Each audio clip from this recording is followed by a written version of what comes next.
Our top story this morning, President Moon Jae-in has set off for a two-day trip to China for a series of summit meetings with the top leaders from China and Japan. The South Korean leader's agenda is clear, preventing a North Korean provocation, getting Tokyo and Beijing fully on side on North Korea and easing Seoul's trade tensions with Japan and also on security and the history front as well. Our Park Hee-jun starts us off.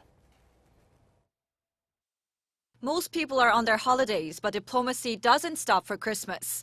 President Moon Jae-in's two-day trip to China for a tripartite summit begins in Beijing on Monday with a one-on-one with his Chinese counterpart, Xi Jinping.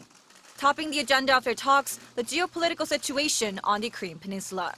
With North Korea threatening to provide the U.S. an unwanted Christmas gift unless it receives concessions by the year's end, President Moon is expected to press the Chinese leader to use his influence over Kim Jong-un to talk the North down from its threats.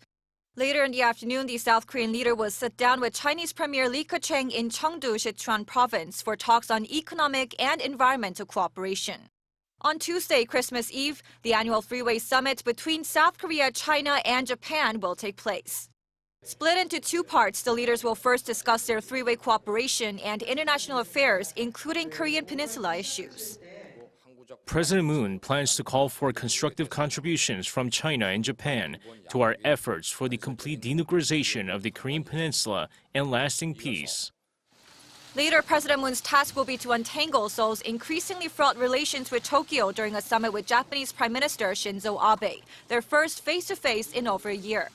Their summit is garnering a lot of attention, especially with their meeting coming just days after Tokyo eased its export controls on South Korea for one of the three key materials required to produce semiconductors, one of South Korea's biggest export items.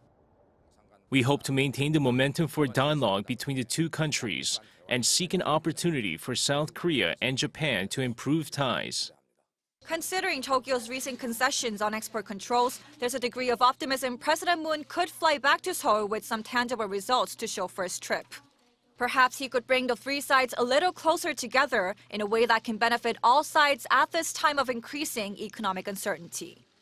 Park Hee-jun, Arirang News.